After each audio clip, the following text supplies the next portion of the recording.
Sri ESL Narasimhan, Chief Minister of Andhra Pradesh, Sri N. Chandrababu Naidu, Union Ministers of Science and Technology and Earth Science, Dr. Harshvardhan,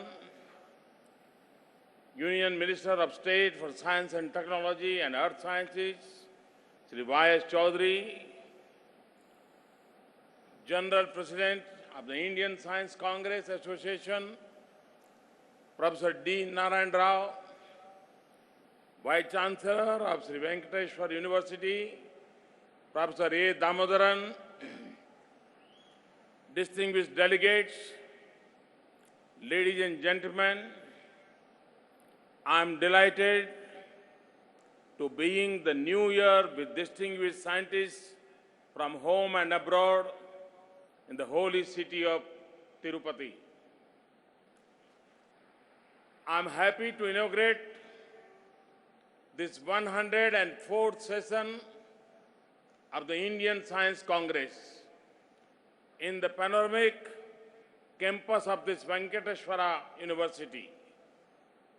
And I appreciate the Indian Science Congress Association for choosing an appropriate theme, science and technology for national development for this year's session.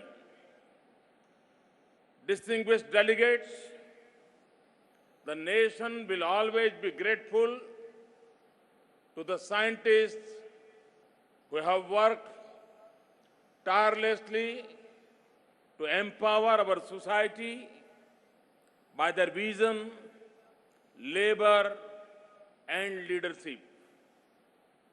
In November 2016, the country lost one such eminent scientist and institutional builder, Dr. M.G.K. Menon. I join you in paying tribute to him. Distinguished delegates,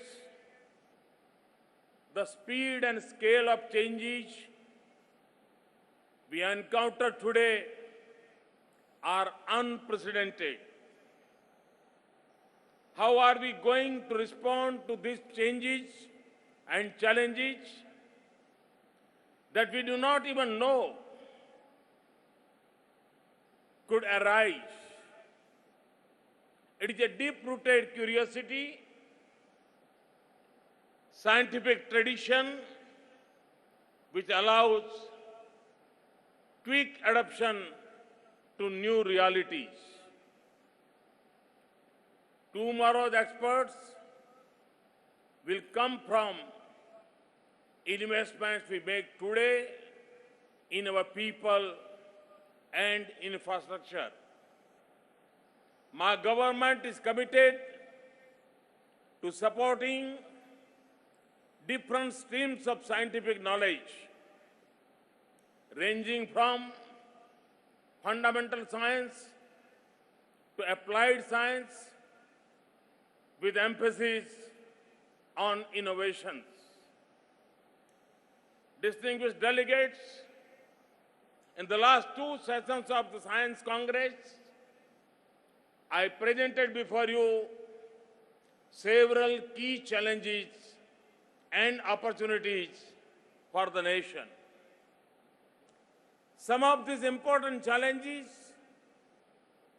are in the key sector of clean water and energy, food and environment, climate security, and healthcare.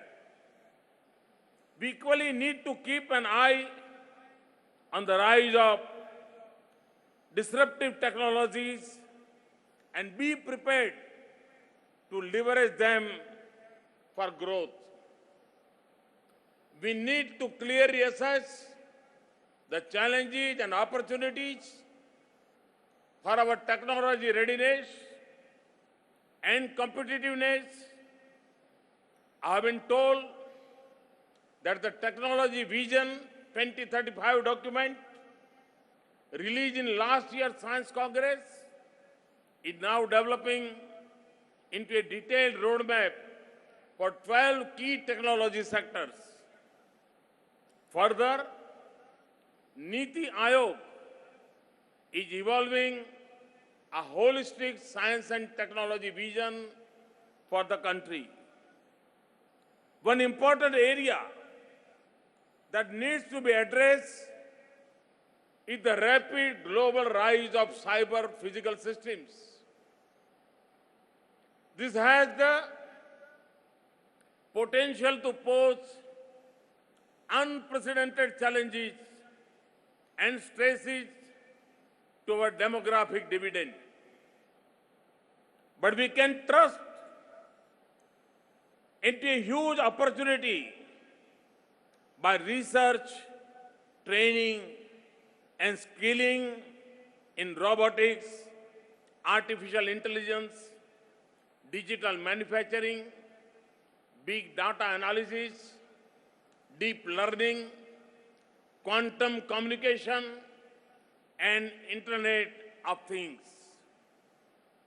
There is a need to develop and exploit these technologies in services and in manufacturing sectors, in agriculture, water, energy, traffic management, health environment, infrastructure and geo-information systems, security, financial systems, and in combating crime.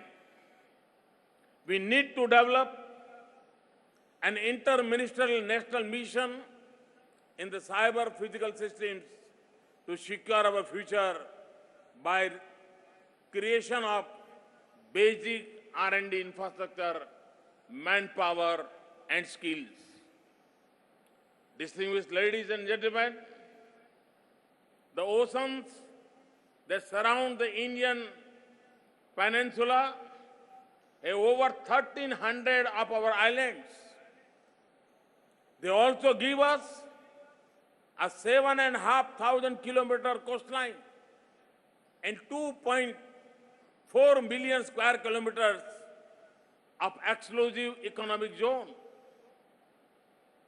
They contain enormous opportunities in energy, food, medicine, and a host of other natural resources. The ocean economy could be a significant dimension of our sustainable future. I am told that the Ministry of Earth Sciences is working to launch a deep ocean mission to explore, understand, and harness these resources in a responsible way. This could be a transformative step for the prosperity and security of the nation. Distinguished delegates, our base science and technology institutions should further strengthen their basic research in line with leading global standards. Translating this basic knowledge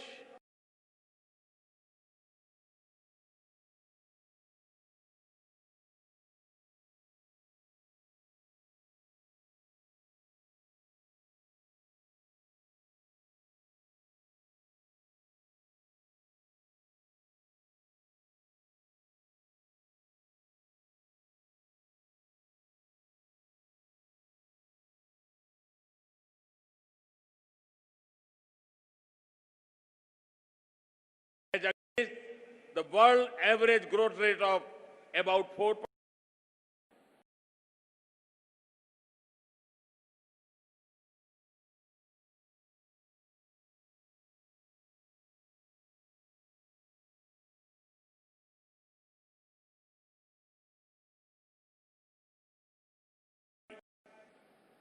By 2030, India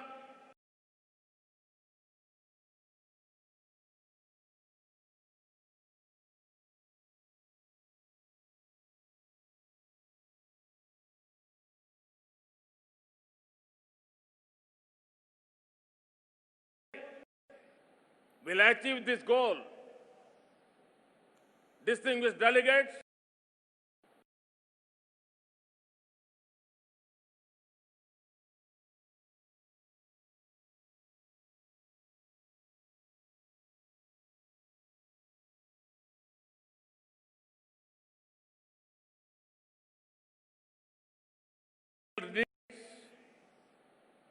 we must address the problems of urban-rural divide and work.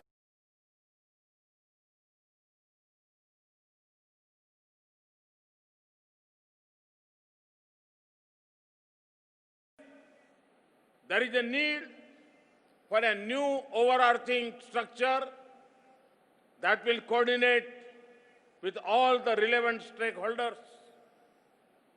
Our ability to mount and execute large national missions requires effective partnership that integrate with a large stakeholders base.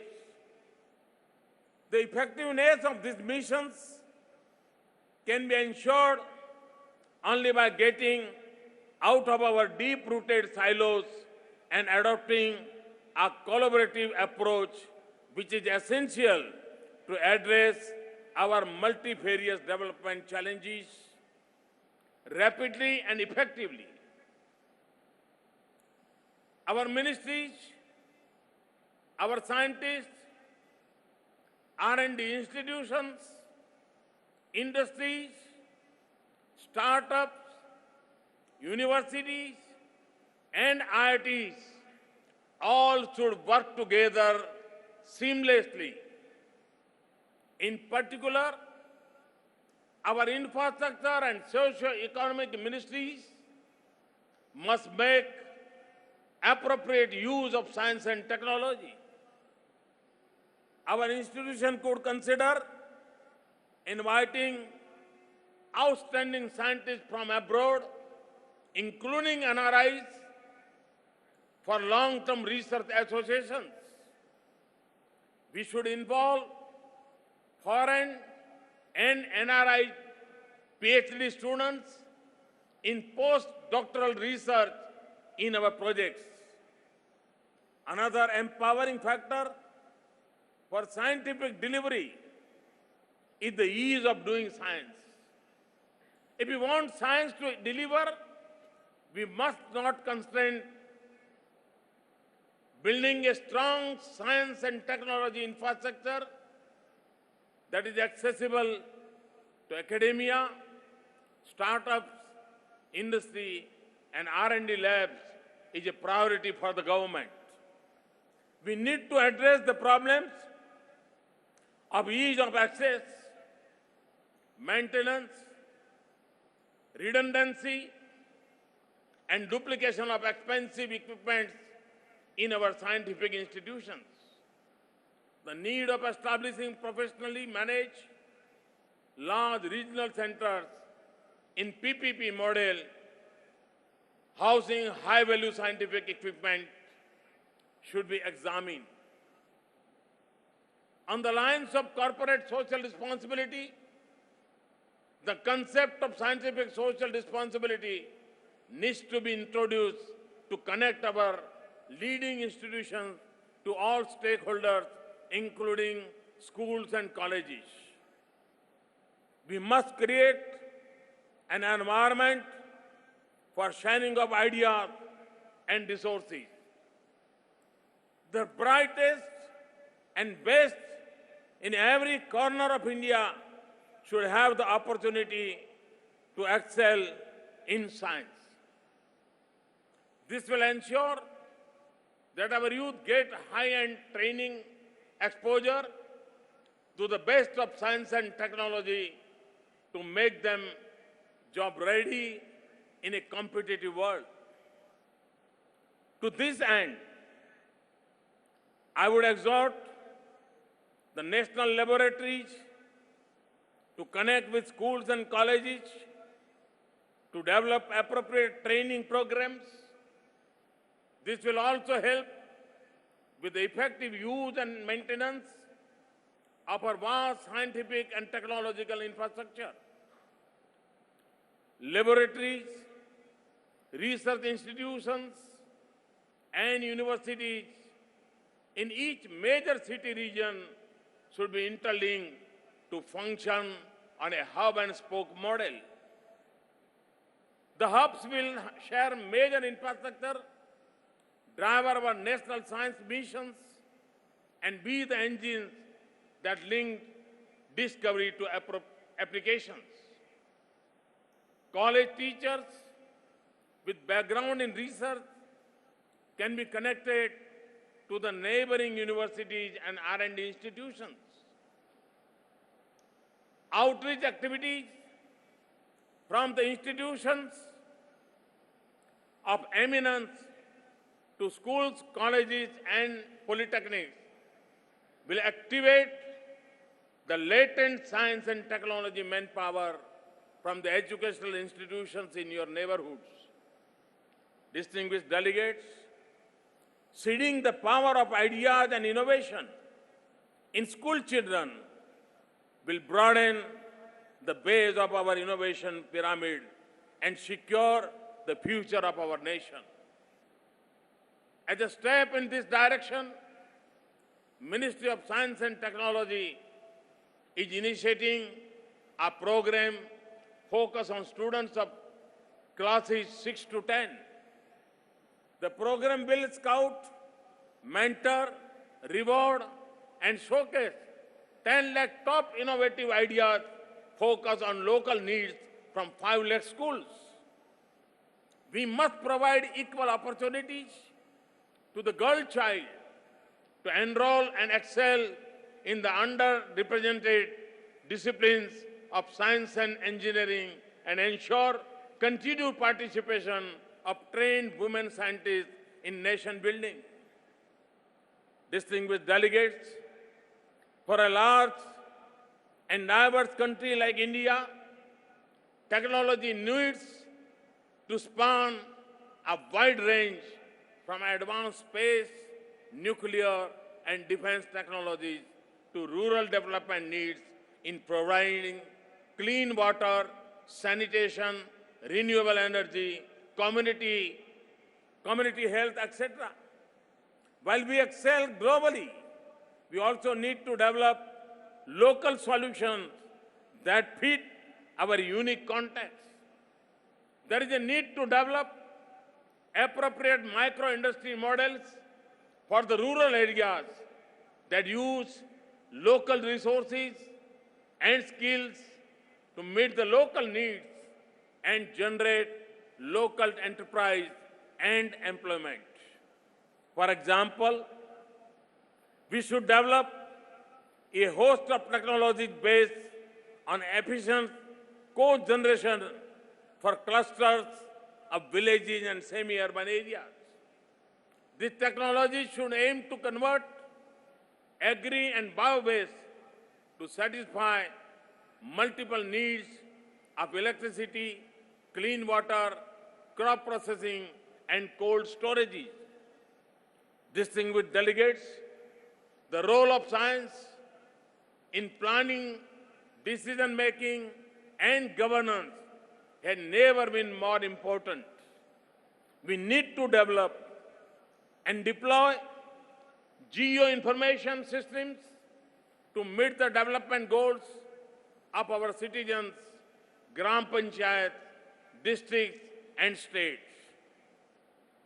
A coordinated efforts by the Survey of India, ISRO, and the Ministry of Electronics and Information Technology can be a transformative. For sustainable development, we must take strong measures to focus on waste to wealth management in the critical areas of electronic waste, biomedical and plastic waste, and solid waste and wastewater solutions. We are scaling up R&D on clean carbon technologies, technologies for enhancement of energy efficiency, and increase and efficient use of renewable energy. Focus on environment and climate remains our priority to ensure sustainable development. Our strong scientific community can also effectively address our unique challenges. For example, can we find farmer-centric solutions to the problem of crop burning? Can we redesign our big kilns for reduced emissions and greater energy efficiency? Science and technology is a key factor in the Startup India program launched in January 2016.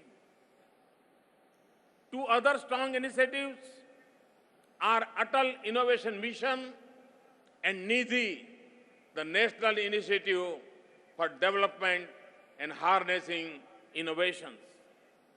This program focusing building an innovation-driven enterprise ecosystem. Further, public-private partnerships with CII, FICCI, and high-technology private companies are being pursued to strengthen the innovation ecosystem. Distinguished delegates, our scientists have contributed strongly to the strategic vision of the nation. The Indian space program has put India among the top space-faring nations. We have achieved a high degree of self-sufficiency in space technology, including launch vehicle development, payload and satellite building applications for development and the building of core competence and capacity. The defense, research and development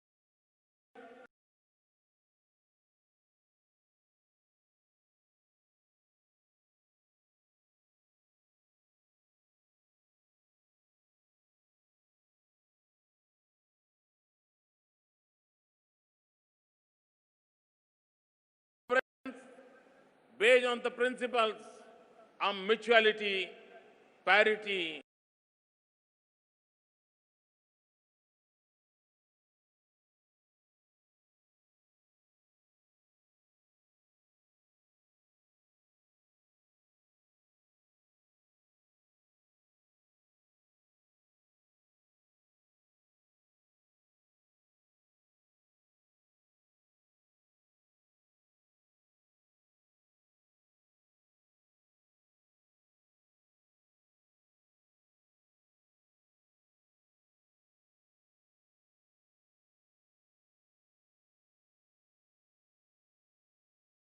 into Uttarakhand made with Indo-Belgian collaboration. Recently, we approved the LEGO project with USA to construct a state-of-the-art detector system in India.